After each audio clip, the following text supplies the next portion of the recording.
Hello students, कैसे हो सब। आई होप कि सब बहुत अच्छे होंगे और ठीक से पढ़ाई कर रहे होंगे। बच्चों, आज हम लेकर आए हैं एक नया वीडियो। इस वीडियो का नाम है हमारा न्यूट्रिशन इन ह्यूमन बींग्स। इससे पहले हमारे एक दो वीडियोस आए हैं इस चैप्टर के। उसमें हमने हेटरोट्रॉफिक न्यूट्रिशन, फोटोसिंथेसिस वगैरह ये सब हमने किया था। तो आज हम जो वीडियो लेकर आए हैं उसमें हम पढ़ेंगे न्यूट्रिशन इन ह्यूमन बींग्स की ह्यूमन बींग्स में जो हम लोग होते हैं वो किस तरह से खाना खाते हैं और वो खाने जब अंदर जाता है वो खाना वो किस तरह से वहां पर डाइजेस्ट होता है और उसके साथ क्या क्या होता है, किस तरह से वो एब्जॉर्ब होगा और फाइनली हमारे सेल्स तक हमारी पूरी बॉडी में वो डिस्ट्रीब्यूट हो जाएगा। तो ये पूरा प्रोसेस हम आज पढ़ेंगे स्टेप बाय स्टेप बहुत अच्छे से। तो चलिए शुरू करते हैं आज का वीडियो। ये देखो, ये पहले से ही मैंने एक डायग्राम यहां पर बनाया हुआ है आप लोगों के लिए ताकि टाइम वेस्ट ना हो। नाउ सी, अब इस डायग्राम में जो मेन डाइजेस्टिव पार्ट्स हैं ह्यूमन बींग्स के वो मैंने बनाए हैं। ये डायग्राम कभी भी बनाने के लिए नहीं आता, लेबलिंग जरूर आ सकती है, वहां पर बना बनाया डायग्राम आ सकता है एग्जाम में। And you have to write the name of that part and maybe the function of that part. जैसे मान लो ये आ जाएगा फूड पाइप है, तो यहां पर ब्लैंक छोड़ देंगे, तो वहां पर हमें इसका नाम लिखना होगा और फूड पाइप का क्या फंक्शन होता है वो लिखना होगा। इसी तरह से कोई भी पार्ट आ सकता है बना बनाया, बनाने के लिए नहीं आता और उसकी हमें लेबलिंग करनी होती है। चलो, अब नेक्स्ट जो है हमारा, हम वन बाय वन बात कर लेते हैं। All these are the main parts of digestive system, human digestive system, which starts from our mouth. हम जो खाना खाते हैं तो सबसे पहले तो हम मुंह के अंदर ही डालते हैं खाने को। ह्यूमन बीइंग में भी वही 5 स्टेप्स फॉलो होंगे जो हमने अमीबा में पढ़े थे। अमीबा में कौन से 5 स्टेप्स? पहला स्टेप इंजेशन, दूसरा डाइजेशन, फिर absorption, then assimilation and finally egestion. तो वो सारे स्टेप्स ह्यूमन बीइंग्स में भी फॉलो होंगे और वो सारे स्टेप्स हम वन बाय वन पढ़ेंगे। तो पहला इंजेशन। इंजेशन का मतलब intake of food inside the body. तो हम इनटेक कहां से करते हैं? अपने मुंह से करते हैं, माउथ से करते हैं। तो this mouth is the first digestive organ of our body. ठीक है, तो यहां से हमने इंजेस्ट किया खाने को, इंजेशन किया खाने का, अंदर लिया, तो ये क्या काम करेगा? माउथ। हम बारी बारी से इनका फंक्शन भी लिख लेते हैं।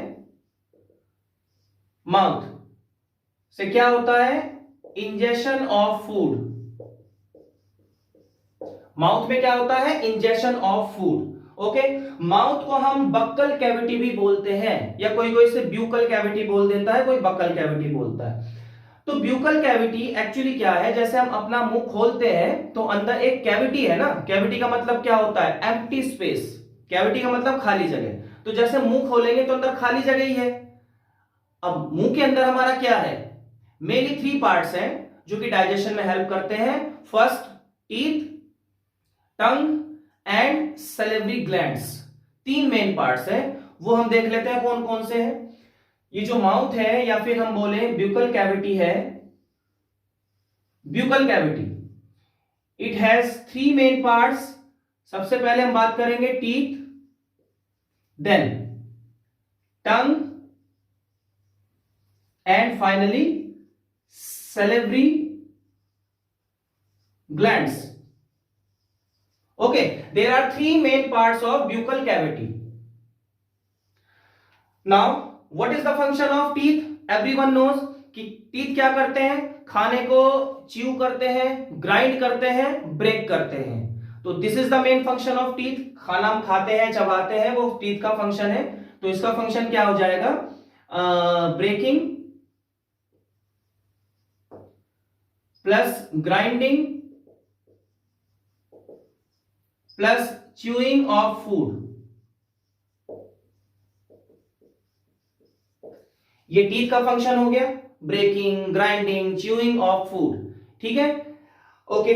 देन टंग का क्या फंक्शन है? It serves 2 purposes. टंग का फंक्शन है, एक तो ये टेस्ट पता करता है खाने में कैसा टेस्ट है, ठीक है, टेस्ट का हमें पता चलता है, और it mixes the food with the saliva. It mixes the food with saliva. अब सलाइवा क्या होता है अभी बताऊंगा। तो टंग का क्या काम होता है? टंग का हमारा काम होता है mixes the food with saliva.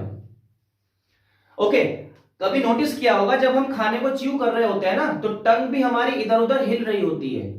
वो क्या करती है? वो खाने को मिक्स करती है सलाइवा के साथ। ओके, नाउ और दूसरा फंक्शन क्या हो सकता है? दूसरा फंक्शन है इसका taste the food, taste the food, ये इसका ये फंक्शन हो गया। ओके, चलो नेक्स्ट है सलेवरी ग्लैंड्स। सबने सुना होगा और पता ही होगा सबको कि हमारे मुंह के अंदर, हमारे माउथ के अंदर एक सलाइवा रिलीज होता रहता है, विच इज एन एंजाइम। वो एंजाइम होता है। एंजाइम क्या होता है? सुनो ध्यान से। एंजाइम की डेफिनेशन क्या, हम कैसे लिखते हैं? What are enzymes?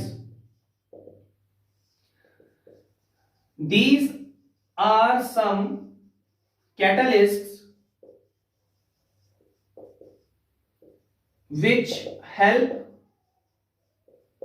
in digestion. Enzymes क्या होते हैं? These are some catalysts which help in digestion. Catalyst का मतलब क्या है? एक तरह से जो किसी भी प्रोसेस को तेज कर देता है, किसी भी प्रोसेस में हेल्प करता है, उसे हम कैटलिस्ट बोलते हैं। ठीक है, कैटलिस्ट का मतलब क्या है? किसी जैसे कोई रिएक्शन है और वो रिएक्शन नहीं हो रही, तो हमने क्या किया? उसको रिएक्टेंट्स को हमने सनलाइट के नीचे रख दिया, तो सनलाइट क्या हो जाएगा? कैटलिस्ट हो जाएगा, क्योंकि सनलाइट ने क्या किया? उस रिएक्शन को स्पीड अप कर दिया, तेज कर दिया, तो सनलाइट ने हेल्प किया, तो सनलाइट कैटलिस्ट हो गया। इसी तरह से हमारी बॉडी के अंदर जगह जगह पर, ठीक है, ये जितने भी डाइजेस्टिव सिस्टम है, इसमें हर जगह पर एक एंजाइम रिलीज होता है, एक कैटलिस्ट रिलीज होता है, उसे हम एंजाइम बोलते हैं। तो एंजाइम का मतलब एक ऐसा कैटलिस्ट जो डाइजेशन में हेल्प करता है। ओके, तो this is called enzyme. Now salivary glands का क्या काम होता है? दे रिलीज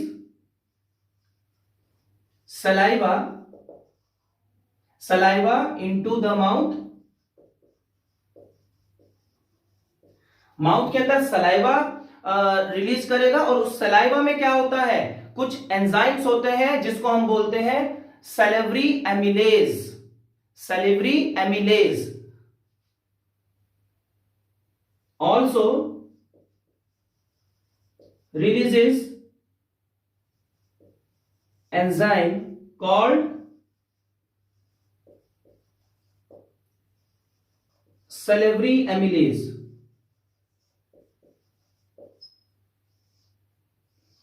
इस एंजाइम पर ध्यान दो। ये एंजाइम क्या होता है? सलेवरी एमिलेज होता है। इसका क्या फंक्शन होता है? What is the function of salivary amylase? Salivary amylase, जो भी हम खाना खाते हैं उसमें कार्बोहाइड्रेट होता है, स्टार्च होता है। स्टार्च को ये पहले डाइजेस्ट करेगा। सुनो ध्यान से, हमारे माउथ के अंदर ही डाइजेशन शुरू हो जाता है। ठीक है, डाइजेशन ऐसा नहीं कि हमारे पेट के अंदर खाना जाएगा वहीं पर डाइजेशन शुरू होगा। डाइजेशन हमारे माउथ के अंदर ही शुरू हो जाता है। माउथ में जैसे हम खाना डालते हैं तो ये सलेवरी एमिलेज रिलीज होता है। कौन रिलीज करता है? Salivary glands. ठीक है, सलेवरी ग्लैंड्स रिलीज करते हैं। हमारे माउथ के अंदर होते हैं, जगह जगह पर ऊपर नीचे ऐसे छोटे छोटे ग्लैंड्स होते हैं। तो ये ग्लैंड्स क्या काम करेंगे? सलेवरी एमिलेज एक एंजाइम होता है, उसे रिलीज करेंगे, राइट। और वो जो एंजाइम है, और जो हमने स्टार्च खाना खाया, मान लो हमने ब्रेड खाया है, हमने रोटी खाई है, रोटी के अंदर क्या कार्बोहाइड्रेट होता है। चावल खाया है, उसके अंदर क्या कार्बोहाइड्रेट होता है, मतलब स्टार्च होता है। Starch is a form of carbohydrate. तो जो स्टार्च हमने खाया है वो हमारे माउथ के अंदर डाइजेस्ट होता है सबसे पहले। वैसे तो हम खाने में देखो क्या खाते हैं, प्रोटीन्स भी खाते हैं, फैट्स भी खाते हैं, मिनरल्स, विटामिन, सब कुछ होता है। तो मेनली जो डाइजेस्ट करने वाली चीजें हैं वो कौन सी हैं? Proteins, carbohydrate and fats. Okay, तो यहां पर हमारे माउथ के अंदर सबसे पहले क्या चीज डाइजेस्ट होगी? स्टार्च डाइजेस्ट होगा। प्रोटीन डाइजेस्ट नहीं होगा, फैट्स डाइजेस्ट नहीं होगा, सिर्फ क्या डाइजेस्ट होगा? स्टार्च, यानी कि कार्बोहाइड्रेट डाइजेस्ट होगा। क्वेश्चन आता है ये कि कार्बोहाइड्रेट या स्टार्च सबसे पहले कहां पर डाइजेशन उसका स्टार्ट हो जाता है, का answer is mouth, inside the mouth. तो माउथ के अंदर कार्बोहाइड्रेट डाइजेस्ट होता है, प्रोटीन और फैट डाइजेस्ट नहीं होता। ठीक है, तो यहां पर सेलेब्री एमिलेज क्या काम करेंगे? Salivary amylase digest starch inside the mouth. ये सेलेब्री एमिलेज क्या काम करता है? स्टार्च को डाइजेस्ट कर देता है। और डाइजेशन का मतलब क्या? Break into simpler substances. Starch एक कॉम्प्लेक्स मॉलिक्यूल है, कॉम्प्लेक्स फूड होता है, उसे सिंपलर फूड में कन्वर्ट करना। अब स्टार्च का जो सिंपलर फॉर्म है उसको क्या बोलेंगे हम? उसे बोलते हैं माल्टोज। स्टार्च का जो सिंपलर फॉर्म होता है उसे हम बोलते हैं माल्टोज। देखो स्टार्च एक्चुअली क्या है? Starch is a collection of so many glucose molecules. Glucose तो सुना होगा ना, C6H12O6 ग्लूकोज। तो बहुत सारे ग्लूकोज मिलकर एक स्टार्च बना देते हैं। मतलब स्टार्च क्या है? पॉलीमर है। ठीक है, कैसे होता है? बहुत सारे ग्लूकोज, एक ग्लूकोज ये हो गया, एक ग्लूकोज ये हो गया, एक ग्लूकोज ये हो गया, मतलब there are so many glucose which combine together to form starch. Okay, तो स्टार्च एक कॉम्प्लेक्स हो गया क्योंकि बहुत सारे ग्लूकोज इसमें कनेक्टेड है, कंबाइंड है। तो टूट कर क्या हो जाएगा? दो दो ग्लूकोज के मॉलिक्यूल्स बनाएगा। दो ग्लूकोज ये, दो glucose, two glucose, two glucose. अभी जो दो ग्लूकोज का जो ग्रुप होता है उसको हम बोलते हैं माल्टोज। बन गया ना सिंपलर। डाइजेशन का मतलब यही तो होता है, कॉम्प्लेक्स को सिंपलर सब्सटेंसेस में तोड़ना। तो ये तो कॉम्प्लेक्स है, बहुत सारे ग्लूकोज इसमें कनेक्टेड है, कंबाइंड है। ठीक है, स्टार्च के अंदर। अब इसमें क्या होगा? ये टूट जाएगा और दो दो ग्लूकोज के ग्रुप्स बन जाएंगे। जैसे ये मान लो हटा दिया, ये क्या बन गया? दो ग्लूकोज का एक ग्रुप बन गया, तो इसको बोलेंगे माल्टोज। इसी को हम बोलते हैं माल्टोज। ठीक है, तो यहां पर क्या हो रहा है कि जो स्टार्च है माउथ के अंदर क्या हो रहा है? Starch is converted into maltose. Starch maltose में कन्वर्ट हो रहा है with the help of salivary amylase. बात क्लियर हो गई? Very good. चलो आगे बढ़ते हैं बच्चों, थोड़ा सा वेट करना पड़ेगा।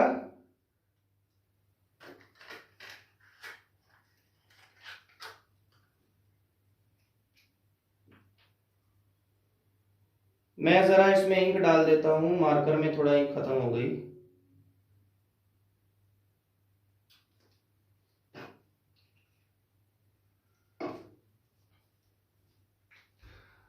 ये प्रोसेस समझ में आया बच्चों? ठीक है, आगे बढ़े। अब माउथ का काम खत्म, माउथ में इतना ही काफी है। अब देखो आगे देखते हैं। तो माउथ के अंदर क्या हुआ? हमारा कार्बोहाइड्रेट आधे से भी कम डाइजेस्ट हुआ, बहुत ज्यादा डाइजेस्ट नहीं हुआ, आधे से भी कम डाइजेस्ट हुआ। ठीक है ना। अब क्या हुआ? माउथ के अंदर हमने च्यू किया, ग्राइंड किया फूड को, तो वो क्या बन गया? एक पेस्ट लाइक स्ट्रक्चर बन गया। उस पेस्ट लाइक स्ट्रक्चर में क्या होता है? सलाइवा मिक्स्ड होता है, तो उसे हम बोलते हैं बोलस। ठीक है, बोलस। जैसे एक बॉल लाइक बन जाता है ना जो हम खाना खाते हैं, तो उसमें सलाइवा मिक्स्ड होता है, उसमें कुछ एंजाइम्स होते हैं, सेलेब्री एमिलेज होता है, और वो पेस्ट लाइक स्ट्रक्चर बन जाता है। तो क्या बोलते हैं उसको? बोलस बोलते हैं। तो paste like food, paste like food plus saliva, उसे क्या बोलेंगे? बोलस। BOLUS, bolus. बोलस क्या है? हमारा जो फूड जो पेस्ट लाइक बन चुका है और उसमें क्या मिक्स हो गया? सलाइवा मिक्स हो गया, तो उसे हम बोलेंगे बोलस। अब जो बोलस बना है, वो जो फूड बना है, अब वो एक यहां पर छोटी सी ओपनिंग होती है which is called pharynx. Pharynx एक ऐसा डोर होता है, एक ऐसा दरवाजा होता है हमारे थॉट में, यहां पर। ठीक है, यहां पर होता है, वो एयर को भी पास कराता है और वो फूड को भी पास कराता है। ठीक है, तो जो हमने खाना खाया है, जो वो पेस्ट लाइक बोलस बना है, वो फेरिंक्स से होते हुए अब हमारे फूड पाइप में जाएगा। फूड पाइप का जहां से ओपनिंग स्टार्ट है, तो वहीं पर हमारा विंड पाइप भी कनेक्टेड होता है। ठीक है, जैसे एक मिनट रुको, लेकर आता हूं। फॉर एग्जाम्पल, जैसे हमारे पास ये क्या है, ये फूड पाइप है और ये विंड पाइप है। ठीक है, फूड पाइप हमारा थोड़ा सा पीछे होता है, विंड पाइप थोड़ा आगे होता है। तो ये विंड पाइप है, ये फूड पाइप है, इस तरह से कनेक्टेड होते हैं दोनों, इस तरह से, ऐसे। अब क्या होगा, यहां से मान लो एयर भी आ रही है और यहां से फूड भी आ रहा है, तो क्या होगा, अब ऐसा हो सकता है, क्योंकि दोनों कनेक्टेड है, ऐसा हो सकता है जो हमने खाना खाया, जो खाना खाया, तो हो सकता है कि वो एयर पाइप में यानी कि विंड पाइप में चला जाए। तो विंड पाइप में जाने से क्या होगा, वो खाना वहां अटक जाएगा और हमारी सांस रुक जाएगी। ठीक है, ऐसा हुआ भी है, कई लोग ऐसे मर भी चुके हैं। तो इस कंडीशन से बचने के लिए क्या होता है, नेचर ने एक फ्लैप लाइक स्ट्रक्चर बनाया हुआ है। जैसे ये दोनों का ज्वाइंट है, तो एक फ्लैप लाइक स्ट्रक्चर बनाया हुआ है जो ऐसे खुलता और बंद होता रहता है। जैसे ही हम खाना स्वेलो करेंगे, जैसे हम खाने को एनगल्फ स्वेलो करेंगे, तो क्या होता है कि ये विंड पाइप का रास्ता बंद हो जाता है, विंड पाइप का रास्ता बंद हो जाता है, सो दैट कि वो खाना विंड पाइप में ना चला जाए। इस फ्लैप को हम बोलते हैं एपिग्लोटिस। दोबारा सुनो, ये हमारा क्या है, विंड पाइप है और ये फूड पाइप है, दोनों इस तरह से कनेक्टेड हैं एक ही पॉइंट पर। ठीक है, ऑलमोस्ट एक ही पॉइंट बोलते हैं। तो उसमें क्या होता है कि अगर जो खाना हम खा रहे हैं, तो हो सकता है कि वो विंड पाइप में चला जाए। ठीक है, विंड पाइप में चला जाएगा तो हमारी सांस रुक जाएगी। तो उस चीज से बचने के लिए नेचर ने क्या किया, एक फ्लैप लाइक स्ट्रक्चर दिया है यहां पर। जैसे ही खाना आता है तो वो क्या होता है, विंड पाइप में नहीं जाएगा, वो कहां जाएगा, फूड पाइप में ही जाएगा, क्योंकि वो जो फ्लैप है वो इस विंड पाइप को बंद कर देता है at the time of swelling the food. जब हम उसको स्वेलो करते हैं तो विंड पाइप तो बंद हो गया, अब विंड पाइप में वो खाना नहीं जाएगा। ठीक है, वो फूड पाइप में ही जाएगा। अब this flap like structure is called epiglottis. Epiglottis, इसीलिए कभी देख लेना, नोटिस करना कि जब हम कोई चीज को निगल रहे होते हैं, जब हम किसी चीज को स्वेलो कर रहे होते हैं, तो हम सांस नहीं ले पाते, ले भी नहीं सकते, क्योंकि उस टाइम क्या होगा, उस टाइम हमारे एपिग्लोटिस ने विंड पाइप को बंद कर रखा है, तो सांस कैसे लेंगे। ठीक है, तो ये है, तो हम लिख लेते हैं यहां पर। नेक्स्ट क्या होगा कि फेरिंग्स का क्या काम है। फेरिंग्स का function, it allows food to enter the food pipe. It allows the food to enter the food pipe, यहीं से खाना एंटर करेगा हमारे फूड पाइप में, और फूड पाइप को हम इसोफेगस भी बोलते हैं, इसोफेगस भी बोलते हैं। क्लियर है। ठीक है, एपिग्लोटिस के बारे में थोड़ा सा लिख लेते हैं। एपिग्लोटिस क्या होता है, एपिग्लोटिस, एपिग्लोटिस क्या होता है, एक ये फ्लैप लाइक कवर होता है, या स्ट्रक्चर ही लिख देते हैं, चलो, flap like structure at the joint of food pipe and wind pipe. ठीक है, जॉइंट पर ही होता है ना, स्टार्टिंग में होता है, स्टार्टिंग भी लिख सकते हैं, at the starting of food pipe and wind pipe which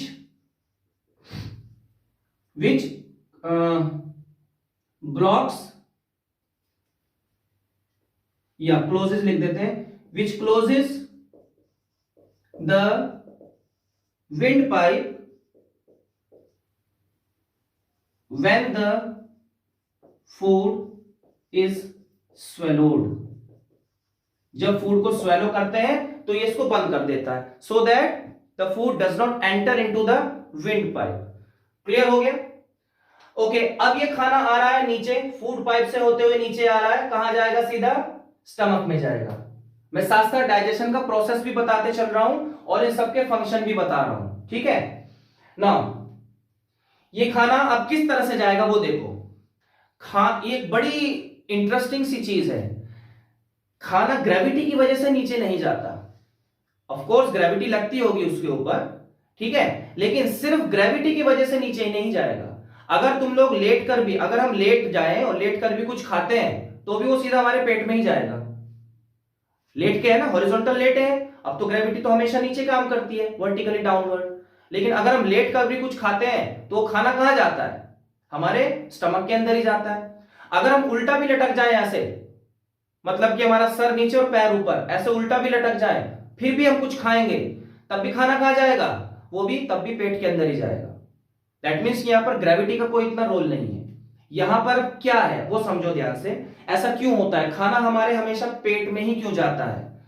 देखो यहां पर हम एक बात समझेंगे कि जैसे एक पाइप लें जो फ्लेक्सिबल पाइप है, उसमें हम कोई चीज डालते हैं ऐसे, वो ऐसे एक्सपेंड करेगा, वो चीज उसके अंदर जाएगी, फिर वो ऐसे कॉन्ट्रैक्ट करेगा, वो चीज बाहर निकलेगी, फिर जिस पोर्शन में हो गई है वो चीज एक्सपेंड होगी, एंटर होगा, ये कॉन्ट्रैक्ट होगा, फिर वो चीज फिर से नीचे निकल जाएगी। ऐसा ही यहां पर होता है फूड पाइप में। फूड पाइप में क्या होता है, देखो ये मान लो अलग से फूड पाइप बनाते हैं, this is food pipe, this is oesophagus. अब ये खाना आ रहा है, मान लो ये बोलस है, दिस इज बोलस। तो ये बोलस जब नीचे आएगा, मान लो यहां पर आ गया, इस जगह बोलस आ गया, तो ये वाला जो, क्योंकि ये मस्कुलर होता है, food pipe is muscular, flexible होता है, तो ये वाला जो पार्ट है ये एक्सपैंड कर जाएगा। जब एक्सपैंड करेगा तो ये बोलस इसके अंदर एंटर कर जाएगा, उसको जगह मिल गई अंदर जाने के लिए, एक्सपैंड हो गया तो बोलस अंदर एंटर कर गया, तो ये थोड़ा सा एक्सपैंड हो गया ऐसे, तो बोलस अंदर एंटर हो गया। ठीक है, अब बोलस को नीचे धकेलना है, नीचे पुश करना है, तो क्या होगा, अब ये थोड़ा कॉन्ट्रैक्ट होगा। कहां से, ये कॉन्ट्रैक्ट होगा इस वाले एरिया से, ऊपर से। जब ऊपर से ऐसे कॉन्ट्रैक्ट होगा तो बोलस के ऊपर फोर्स लगेगी डाउनवर्ड। इमेजिन कर पा रहे हो ना, जैसे आई होप कि कर पा रहे होंगे कि ये फूड पाइप ऐसे खुल गया, बोलस अंदर गया, ठीक है, ऐसे खुल गया, बोलस अंदर गया। अब ये जो फूड पाइप है ऐसे ऊपर से कॉन्ट्रैक्ट हो गया तो बोलस नीचे निकल गया। ऐसा ही होता है ना, इसमें तो कोई इतनी डिफिकल्टी वाली बात नहीं है। तो बोलस नीचे निकल गया क्योंकि ऊपर से क्या हो रहा है, अरे जैसे वो लगाते हैं ना, मेहंदी लगाते हैं, तो मेहंदी में भी तो ऐसे ही करते हैं, उसको दबा दबा के वो मेहंदी लगाते हैं ऐसे, तो उसको दबा रहे हैं, कॉन्ट्रैक्ट कर रहे हैं, तो मेहंदी बाहर निकल रही है। उसी तरह से ये बोलस नीचे चलता जाएगा, नीचे चलता जाएगा, फिर नीचे जाएगा, फिर से फूड पाइप थोड़ा सा एक्सपेंड होगा, बोलस उस पोर्शन में एंटर करेगा। मान लो बोलस को नीचे जाना है, ऐसे नीचे जाना है, इस पोर्शन में आएगा बोलस, अब तो ये वाला पोर्शन एक्सपेंड कर जाएगा, तो बोलस इसके अंदर आ जाएगा। जैसे इसके अंदर आएगा फिर बोलस ऐसे ऊपर से कॉन्ट्रैक्ट करेगा, बोलस के ऊपर फोर्स लगेगी, वो नीचे जाएगा। इसी तरह से होता है, ठीक है। तो क्या हो रहा है यहां पर, एक्सपेंशन हो रहा है, कॉन्ट्रैक्शन हो रहा है, एक्सपेंशन हो रहा है, कॉन्ट्रैक्शन हो रहा है, जिससे कि वो जो फूड है वो नीचे पुश होता जा रहा है। तो ग्रेविटी की वजह से नहीं हो रहा, ये इस मस्कुलर मूवमेंट की वजह से हो रहा है, एक्सपेंशन और कॉन्ट्रैक्शन की वजह से हो रहा है। And this movement is called peristaltic movement. क्या बोलते हैं इसको, पेरिस्टैल्टिक मूवमेंट, मतलब expansion and contraction of food pipe to push the food downwards. This movement is called peristaltic movement. बात समझ में आ गई। देखो अब कैसे लिखेंगे इसे,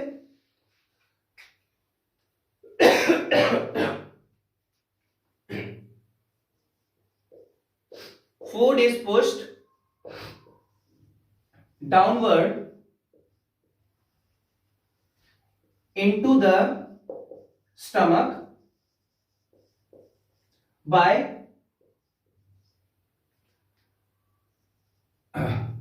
contraction, पहले एक्सपेंशन लिख देते हैं, by expansion and contraction of food pipe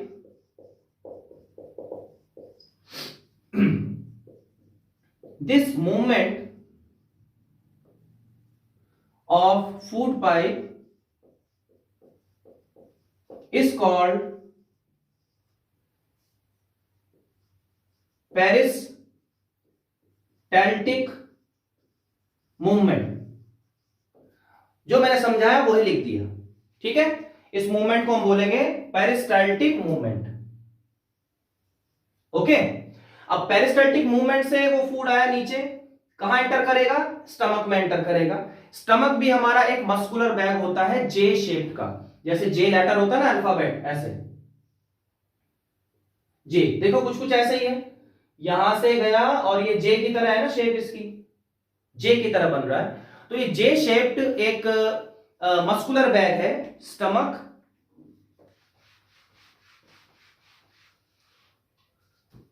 stomach क्या है हमारा? स्टमक, फर्स्ट पॉइंट, ये एक जे शेप्ड मस्कुलर बैग है, ठीक है। जे शेप का एक मस्कुलर बैग है जहां पर हाफ डाइजेशन हो जाता है। कैसे होगा? सुनो ध्यान से। ये फूड कहां आया? स्टमक के अंदर आ गया। अब स्टमक के अंदर कुछ एंजाइम्स रिलीज होते हैं, ठीक है। एंजाइम्स रिलीज होते हैं, उनको हम बोलते हैं गैस्ट्रिक जूसेस। क्या होता है? Stomach releases gastric juices.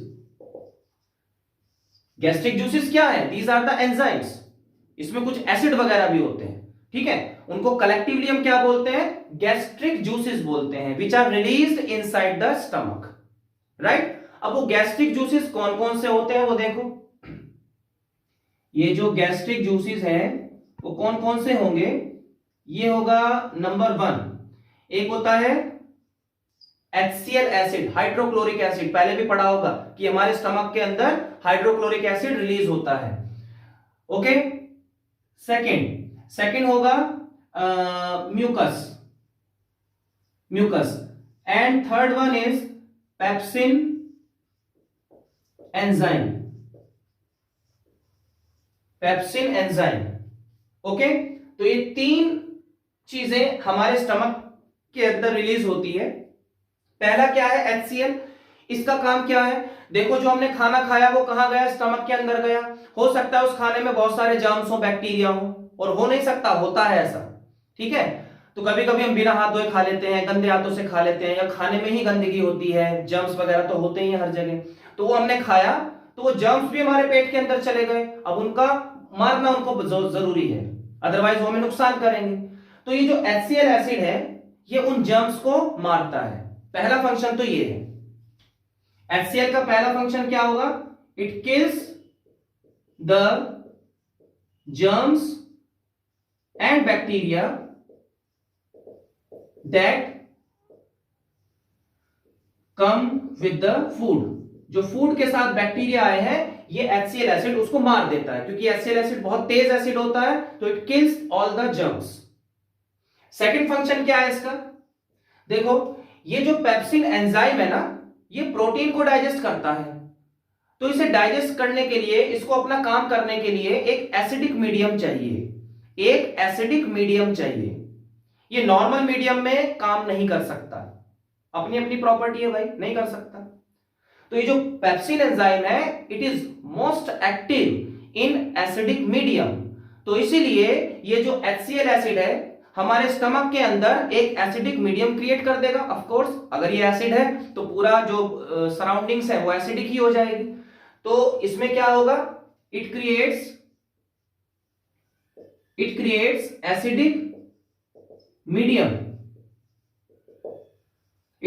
Acidic medium for pepsin enzyme to work, ताकि पेप्सिन एंजाइम अपना काम कर सके। इस वजह से ये एक एसिडिक मीडियम बना देता है, ओके। नाउ म्यूकस का काम क्या होगा? अब हम जानते हैं कि HCl एसिड बहुत स्ट्रॉन्ग एसिड है, तो ये हमारे स्टमक को नुकसान भी पहुंचा सकता है, क्योंकि अंदर के जितने भी ऑर्गन्स है बहुत डेलिकेट होते हैं, बहुत ही सॉफ्ट होते हैं। तो इसलिए अब नेचर बड़ा हिसाब से काम करती है। म्यूकस रिलीज होता है हमारे जो स्टमक की जो लाइनिंग है, बाउंड्री जो है स्टमक की, वहां पर रिलीज होगा। और हमारी बाउंड्री को, मतलब कि जो हमारा जो उसका सरफेस है, आउटर सरफेस है, लाइनिंग ऑफ स्टमक जिसको बोलते हैं, उसे प्रोटेक्ट करता है। किससे प्रोटेक्ट करेगा? HCl एसिड से। म्यूकस का फंक्शन क्या है? It protects the lining of stomach from HCl acid, ठीक है। अदरवाइज क्या होगा? अगर म्यूकस प्रोड्यूस नहीं होगा तो क्या होगा? HCl एसिड हमारी लाइनिंग को डैमेज करेगा, तो उससे हमारे एसिडिटी बढ़ सकती है, जलन हो सकती है, अल्सर्स हो सकते हैं, छाले पड़ सकते हैं। ठीक है, तो म्यूकस अगर का क्या फंक्शन होगा, it protects stomach lining, it protects stomach lining from HCl acid. HCl acid से स्टमक की लाइनिंग को बचाता है। अगर म्यूकस, ये क्वेश्चन आता है कि अगर म्यूकस प्रोड्यूस नहीं हो रहा सफिशिएंट क्वांटिटी में तो क्या होगा, जो HCl एसिड है वो हमारे स्टमक की सरफेस को, स्टमक की बाउंड्री को डैमेज करेगा। ठीक है, तो हमें एसिडिटी हो सकती है और हमारे पेट के अंदर छाले भी पड़ सकते हैं, which are called peptic ulcers, which are called peptic ulcers. Okay, तो उससे बचने के लिए म्यूकस का प्रोडक्शन बहुत जरूरी है। ये मैंने अभी स्टार्टिंग में बता दिया था। पेप्सिन एंजाइम क्या काम करेगा, it digest proteins, it digest proteins in stomach, stomach के अंदर प्रोटीन को डाइजेस्ट करता है and convert them into simple protein called peptones. देखो, प्रोटीन डाइजेशन का मतलब ये है कि सिंपलर सब्सटेंसेस में उसको तोड़ना है। तो स्टमक के अंदर पेप्सिन एंजाइम क्या काम करेगा, प्रोटीन्स को डाइजेस्ट करेगा, ठीक है, और उनको किस में कन्वर्ट कर देगा, सिंपलर प्रोटीन्स में कन्वर्ट कर देगा। And these simpler proteins are called peptones. क्या नाम है, पेप्टोन्स। क्वेश्चन ये आता है कि स्टमक के अंदर जो प्रोटीन है वो किस में कन्वर्ट हो जाते हैं, पेप्टोन्स में कन्वर्ट हो जाते हैं। ठीक है, ओके। अब हमें ना क्वेश्चन ऐसे आता है कि जो एमाइलेज है, सलेवरी एमाइलेज है, वो क्या काम करता है, तो we have to write it digest starch inside the mouth. हमें वो जगह जरूर लिखनी होती है कि डाइजेशन कहां पर हो रहा है। क्वेश्चन आएगा कि what is the function of pepsin, pepsin क्या काम करेगा, तो we have to write pepsin enzyme digest protein inside the stomach, तो स्टमक लिखना जरूरी है। ओके, तो ये हमारा स्टमक का फंक्शन हो गया।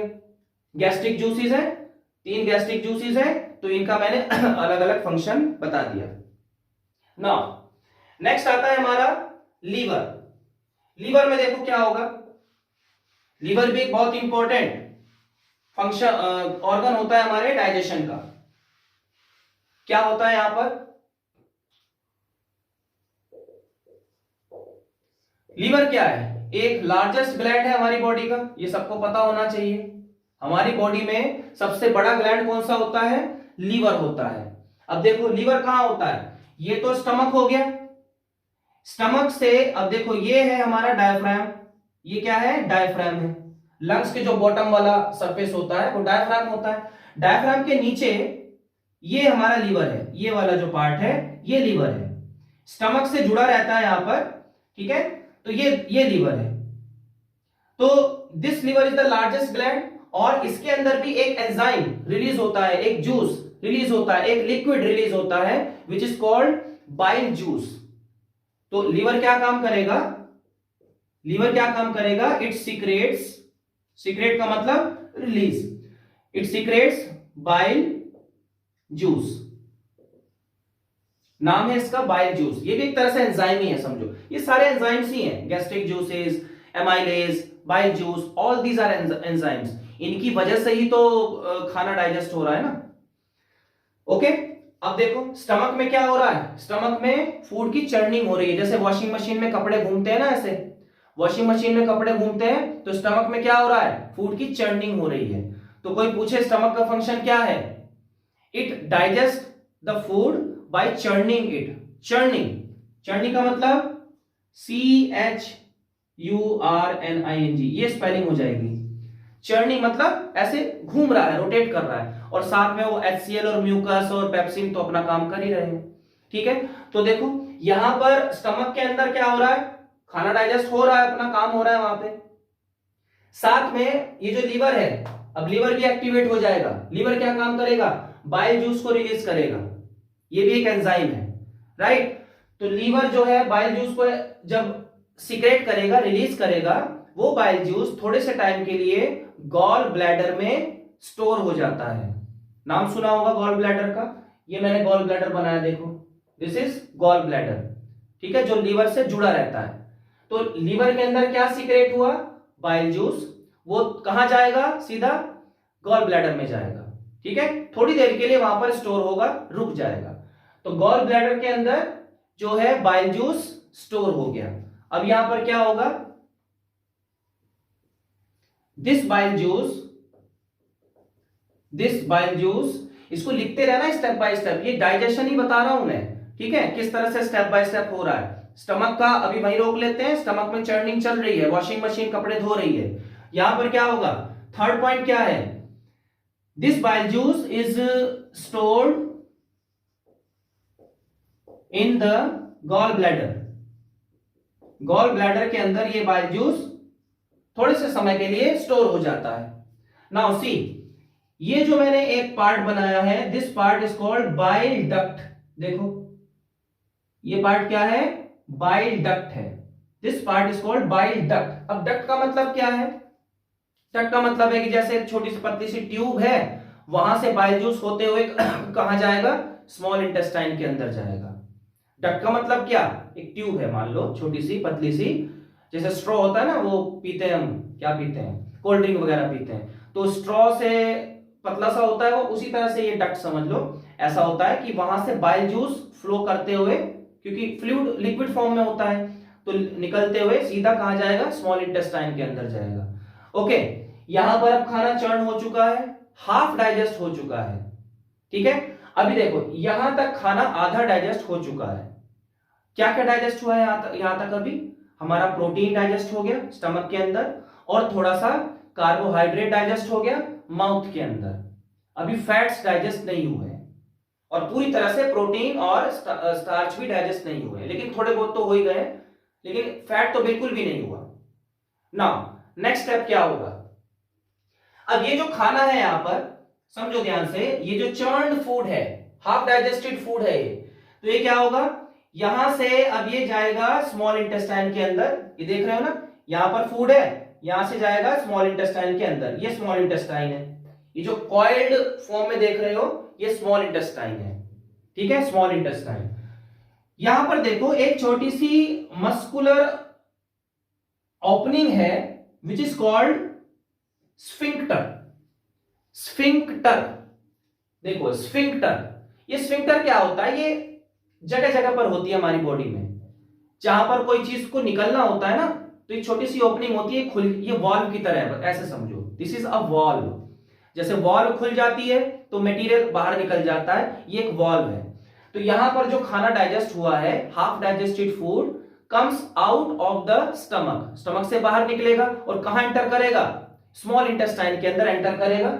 ऐसे आ रहा है, ऐसे जाएगा, ये स्फिंक्टर खुल जाएगा, जैसे ही खुलेगा तो यहां से फूड नीचे जाएगा और पीछे के रास्ते से आ गया वो यहां पर स्मॉल इंटेस्टाइन में। ये जो कॉइल्स तुम देख रहे हो ऐसे उलझी हुई है, इसको हम बोलते हैं स्मॉल इंटेस्टाइन, ठीक है, काफी लंबी होती है, एक नॉर्मल ह्यूमन बीइंग में it may be up to 6 metre long, ठीक है, 5 to 6 मीटर लॉन्ग होती है, पूरा कॉइल के रूप में ऐसे होती है, उलझी हुई होती है।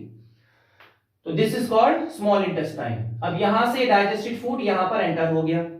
अब मुझे ये बात सुनो ध्यान से, ये जो फूड था स्टमक के अंदर that was acidic in nature due to HCl acid, ठीक है, तो उस फूड का जो नेचर है वो क्या है, एसिडिक है।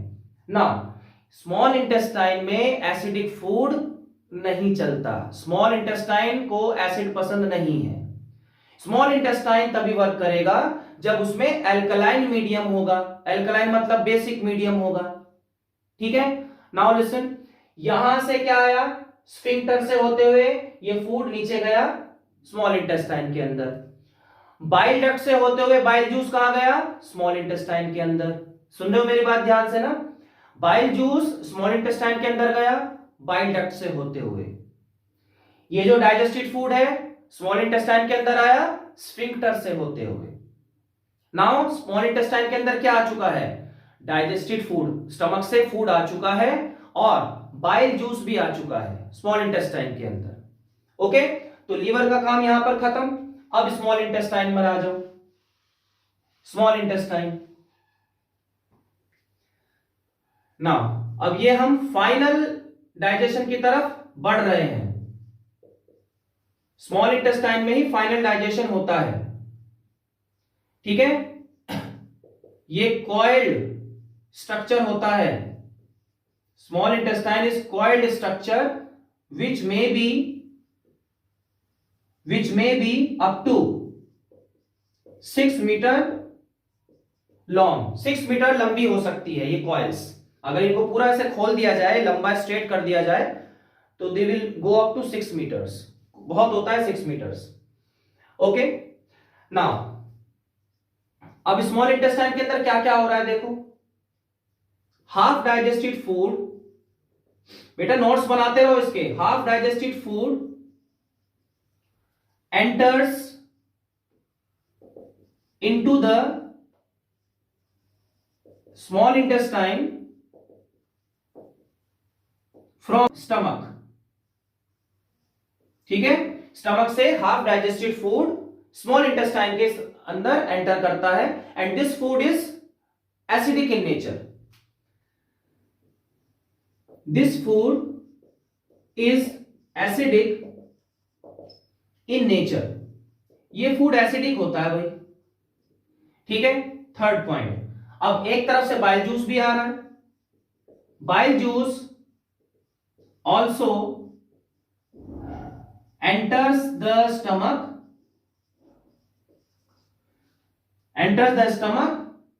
थ्रू, कहां से? From liver. अब देखो क्या होता है कि ये जो बाइल जूस है ये अल्कलाइन मीडियम होता है। तो ये एसिडिक जो फूड है हमारे स्टमक के अंदर, सॉरी स्मॉल इंटेस्टाइन के अंदर जो एसिडिक फूड एंटर हुआ है, ये उसको अल्कलाइन में चेंज कर देता है। बाइल जूस का पहला फंक्शन तो ये हो गया। बाइल जूस का पहला फंक्शन क्या है? It converts the acidic food into alkaline medium. पहला फंक्शन ये हो गया बाइल जूस का। दूसरा फंक्शन क्या है? Very important, bile juice breaks the big fat molecules into smaller ones। जो बड़े बड़े फैट, अब देखो फैट का डाइजेशन हो रहा है यहां पर।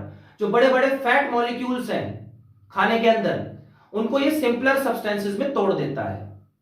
And this process is called emulsification of fats. This process is called emulsification of fats. बात कुछ समझ में आ रही है? ठीक है, तो बाइल जूस ने क्या काम किया? बाइल जूस का दो फंक्शन है। जैसे ही बाइल जूस स्मॉल इंटेस्टाइन के अंदर आएगा, वो सबसे पहले तो जो एसिडिक फूड है उसको अल्कलाइन में कन्वर्ट कर देगा। सबसे पहले क्या काम करेगा? ये जो एसिडिक फूड है also enter the from the liver. तो बाइल जूस क्या काम करेगा? Bile juice converts acidic food into alkaline, यानी कि बेसिक। एक फंक्शन तो ये हो गया बाइल जूस का। दूसरा फंक्शन क्या है? It breaks bigger fat molecules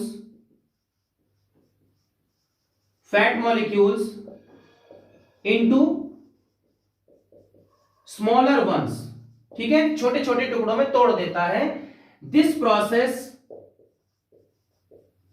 process is called, very important term है, this process is called emulsification of fats. Marker की थोड़ी इंक खत्म हो रही है, अभी डाली तो थी, दिख तो रहा ही है। खैर,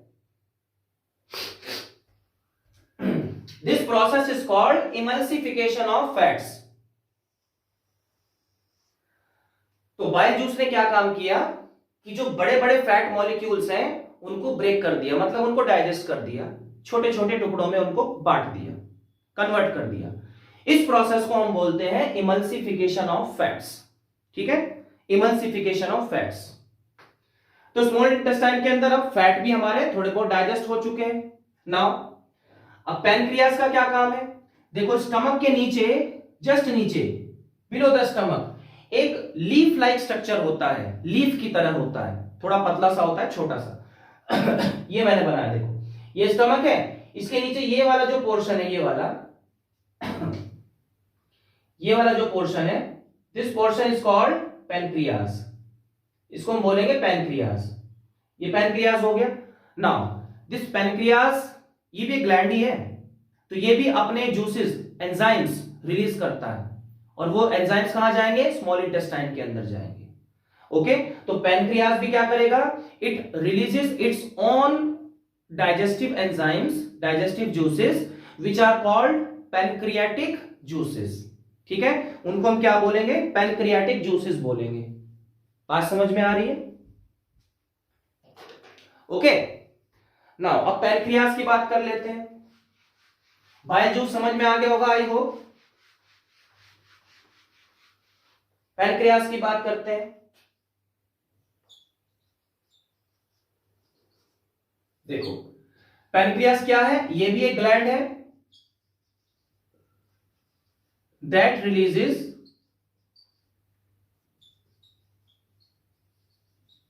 pancreatic juices in small intestine, small intestine, small intestine के अंदर पैनक्रियाटिक जूसेस को रिलीज कर देता है। ठीक है, इसका अपना पैसेज है, अपने रास्ते से वो जूसेस होते हुए स्मॉल इंटेस्टाइन के अंदर एंटर कर जाएंगे। देखो ये है पैनक्रियाज, यहां से इसने जूसेस रिलीज किए और ये स्मॉल इंटेस्टाइन के अंदर एंटर कर जाएंगे। ठीक है, तो इस पोर्शन में अब फाइनल डाइजेशन चल रहा है, पिक्चर का क्लाइमेक्स चल रहा है।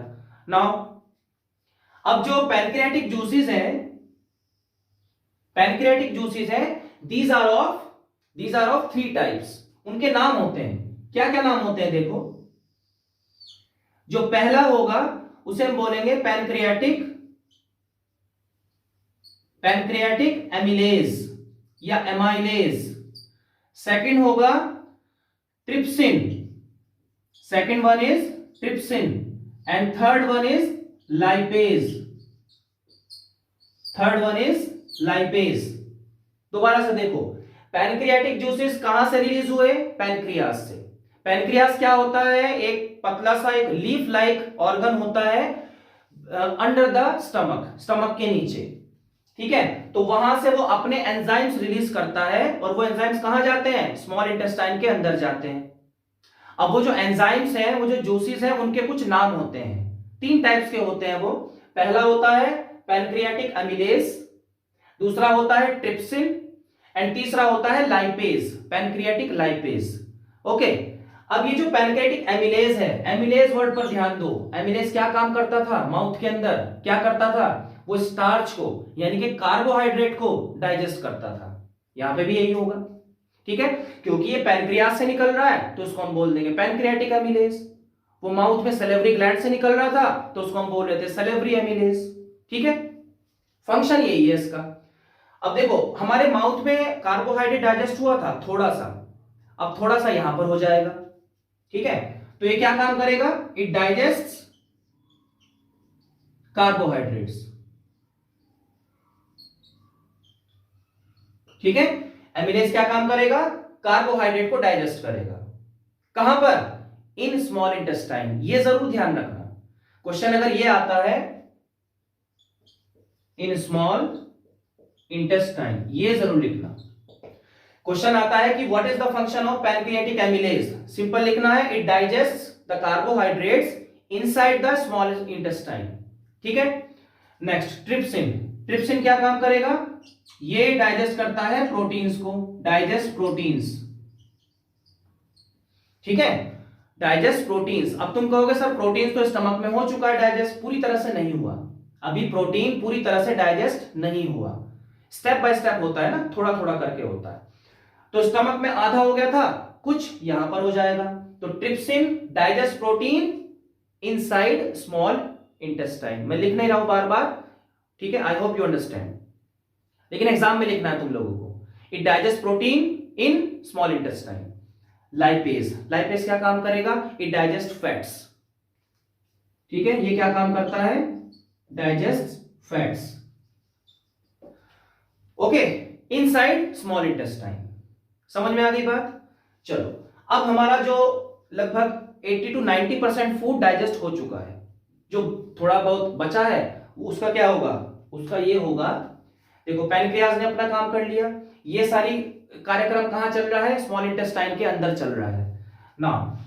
अब यहां पर फाइनल डाइजेशन जो होगा वो होगा intestinal juices released inside the small intestine. अब स्मॉल इंटेस्टाइन में फाइनली कुछ वो अपने एंजाइम्स भी रिलीज करेगा। अब उन एंजाइम्स को हम बोलते हैं इंटेस्टाइनल जूसेस। अब इंटेस्टाइनल जूसेस, इसमें क्या होता है, इसमें थोड़ा सा म्यूकस होगा, थोड़े से हार्मोन्स होंगे, ठीक है, उन सबके कलेक्शन को हम बोलते हैं इंटेस्टाइनल जूसेस। क्लियर हो गई बात। अब ये जो इंटेस्टाइनल जूसेस हैं, they will finally digest proteins into amino acids, fats into fatty acids and carbohydrate into glucose. Now this is the final digested products. Amino acids, fatty acids and glucose, These are the final digested products. अब हमारा खाना पूरी तरह से digest हो चुका है। किसने किया? इंटेस्टाइनल जूसेस ने किया। उससे पहले पैनक्रियाज अपना काम कर रहा था, लीवर अपना काम कर रहा था, स्टमक अपना काम कर रहा था, उन्होंने जितना हो सका अपना काम किया। जो फाइनल रही सही कसर बच गई वो किसने पूरी कर दी? इंटेस्टाइन जूसेस ने कर दी। तो इंटेस्टाइनल जूसेस में क्या होता है, कुछ म्यूकस, कुछ हार्मोन्स, कुछ फ्लूइड वगैरह होते हैं, ठीक है। तो उन्होंने क्या काम किया, फाइनली इंटेस्टाइनल जूसेस ने प्रोटीन्स को डाइजेस्ट किया और finally proteins are converted into amino acids. Amino acid protein का सिंपलेस्ट फॉर्म है, मतलब इतना ये हो सकता है, डाइजेस्ट हो गया। प्रोटीन पूरी तरह से डाइजेस्ट होने के बाद क्या बनाता है? अमीनो एसिड बनाता है। फैट्स पूरी तरह से डाइजेस्ट हो गया, क्या बनाया उसने? फैटी एसिड बनाया। कार्बोहाइड्रेट पूरी तरह से हो गया, क्या बनाया? ग्लूकोज बनाया। तो these are the final digested products. हमारा डाइजेशन यहां पर खत्म, ठीक है। नाउ अब कुछ ऐसा भी अनडाइजेस्टेड फूड रह जाता है, इतनी कोशिश के बावजूद भी कुछ ऐसा फूड रहता है जो अनडाइजेस्टेड है। अब उसका क्या होगा? अनडाइजेस्टेड फूड, अब यहां पर जो फंक्शन आता है वो आता है लार्ज इंटेस्टाइन का, ठीक है, ये लार्ज इंटेस्टाइन है।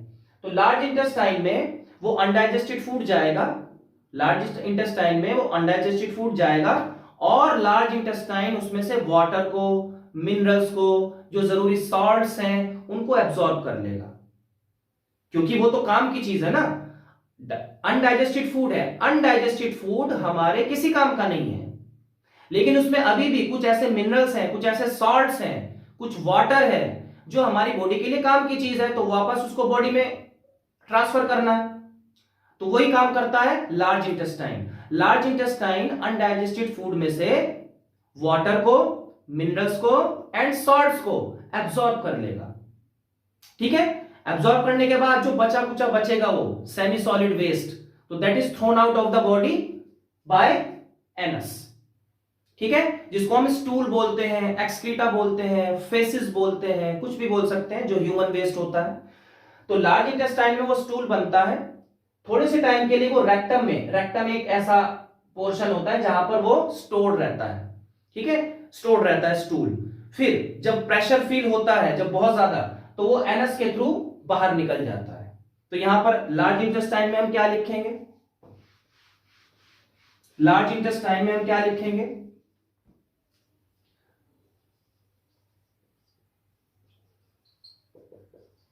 ठीक है, लार्ज इंटेस्टाइन की जो लेंथ होती है ना, बहुत ज्यादा बड़ी नहीं होती, तो फिर इसको हम लार्ज क्यों बोलते हैं? क्योंकि इसकी विड्थ ज्यादा होती है, इसकी विड्थ ज्यादा होती है as compare to small intestine. Length small intestine की बड़ी होगी, ठीक है, लेकिन जो विड्थ है वो लार्ज इंटेस्टाइन की बड़ी होती है, इसलिए इसको लार्ज इंटेस्टाइन बोल देते हैं, इसलिए लार्ज बोलते हैं, विड्थ ज्यादा है उसकी। तो लार्ज इंटेस्टाइन क्या काम करेगा? It absorbs water, salts and minerals from the undigested food, okay?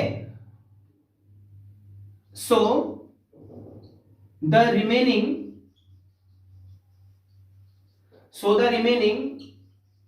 semi solid waste is stored in rectum and thrown out of the body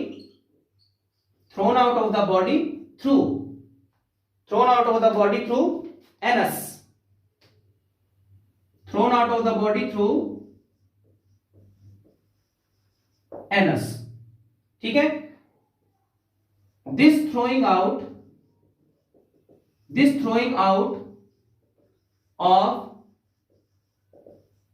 undigested food is called egestion.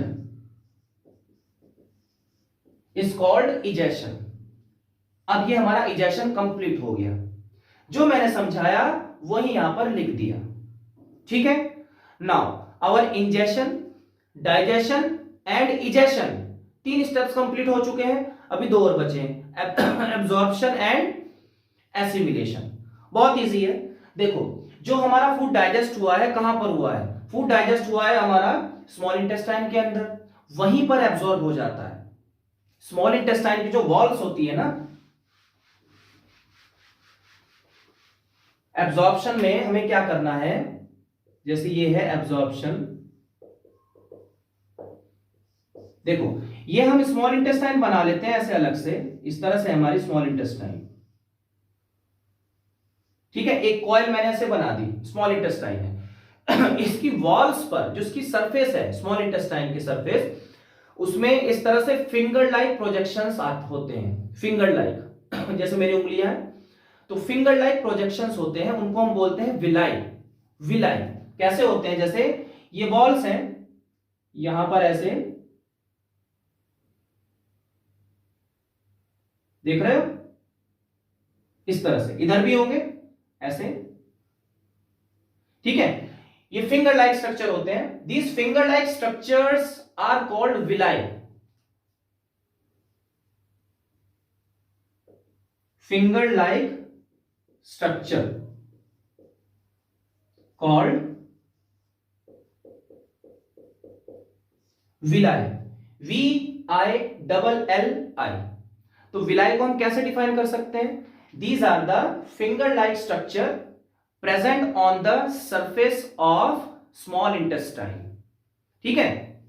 इनका function क्या है? देखो, अब यहां अंदर क्या है? यहां हमारा डाइजेस्टेड फूड है, ठीक है? यहां हमारा डाइजेस्टेड फूड है जो पूरी तरह से एक लिक्विड फॉर्म में बन चुका है। अब उसे एब्जॉर्ब करना है और ब्लड के अंदर भेजना है, मिक्स करना है। ये जो विलाई है, एक तरफ से जैसे ये विलाई है, एक तरफ से तो ये डाइजेस्टेड फूड के कांटेक्ट में रहेंगे, और जो इनका दूसरा एंड है वो ब्लड वेसल से कांटेक्ट में रहेगा, ब्लड वेसल से कनेक्टेड रहेगा। विलाई को अगर मैं अलग से बनाऊं, देखो ये विलाई है, फिंगर लाइक स्ट्रक्चर्स, ये विलाई हो गया। यहां पर क्या है? यहां पर है डाइजेस्टेड फूड, ये क्या है हमारा? ये है डाइजेस्टेड फूड। ये क्या है? ये विलाई है, ये विलाई है, और ये क्या है? डाइजेस्टेड फूड है स्मॉल इंटेस्टाइन के अंदर। अब जो दूसरा एंड है, मतलब ये वाला जो एंड है, ये कनेक्टेड होगा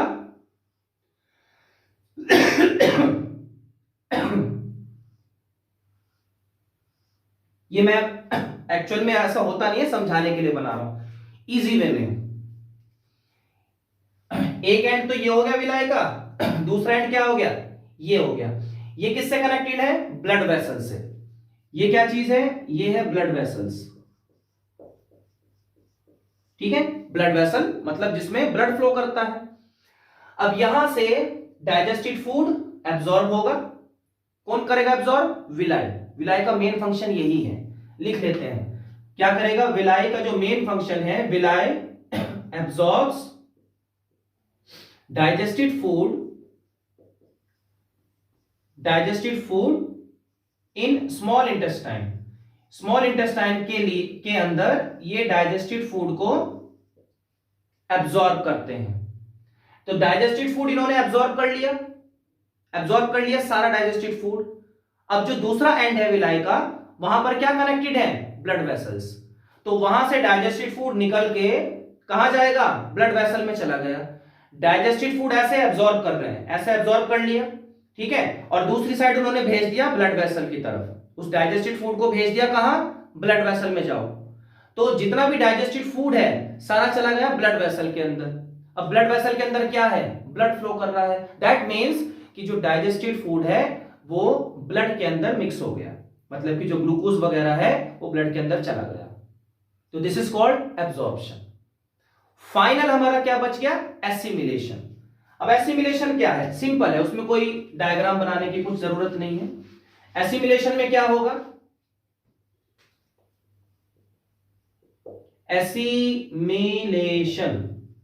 एसिमिलेशन में क्या होगा? It is the distribution of digested food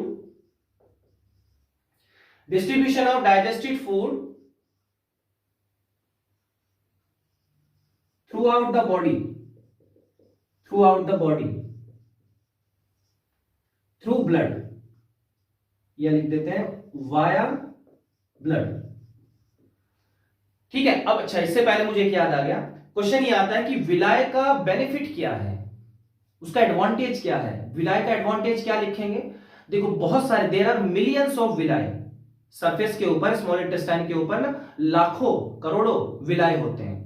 तो उससे क्या फायदा होता है कि सरफेस एरिया बढ़ जाता है। एब्जॉर्प्शन के लिए अगर मान लो विलाय ना होते तो सिर्फ एक प्लेन सरफेस होता, तो उससे इतना सरफेस एरिया नहीं होता। तो ये कोशिश रहती है कि जितना फूड डाइजेस्ट हुआ है सारा का सारा मैक्सिमम एब्जॉर्ब हो जाए। तो उसके लिए मैक्सिमम सरफेस एरिया चाहिए, क्योंकि जितना ज्यादा सरफेस एरिया होगा उतना ही खाना एब्जॉर्ब हो पाएगा। ठीक है, एब्जॉर्ब कौन कर रहा है? सरफेस ही एब्जॉर्ब करेगा ना, तो जितना ज्यादा सरफेस होगा उतना ही ज्यादा एब्जॉर्ब हो पाएगा। तो इसलिए नेचर ने क्या किया? विलाय को बना दिया, विलाय फॉर्म कर दिया हमारे स्मॉल इंटेस्टाइन के अंदर। तो इसका फंक्शन क्या है? To absorb the digested food. Advantage क्या है? कि villi increase the surface area for the maximum absorption of the food. ये एडवांटेज है। ठीक है, एडवांटेज में क्या लिखेंगे? Villi increases the surface area for the maximum absorption of the digested food. Clear हो गई बात? तो वापस एसिमिलेशन पर आ जाते हैं। Distribution of digested food through out the body via blood. Blood से होते हुए वो डाइजेस्टेड फूड जाएगा ना पूरी बॉडी में, तो इसी डिस्ट्रीब्यूशन को हम बोलते हैं एसिमिलेशन। ये कौन करता है? ये ब्लड करता है। बात समझ में आ गई? चलो बच्चों, तो ये था हमारा लेक्चर, लंबा हो गया थोड़ा सा, कोई बात नहीं। ये था हमारा न्यूट्रिशन इन ह्यूमन बीइंग्स, पूरा खत्म हो चुका है। एंड आई होप कि मैंने कोई भी ऐसा टॉपिक इसमें मिस नहीं किया, ठीक है, जो आपके एग्जाम में आए। तो सारा, इससे बाहर कुछ नहीं आएगा, ठीक है। Everything I have covered here. तो ह्यूमन का digestive system, nutrition in human beings पूरा खत्म होता है। नेक्स्ट वीडियो में हम कोई और प्रोसेस लेकर आएंगे। तब तक के लिए वेट करिए, खुश रहिए और पढ़ते रहिए। Thank you so much.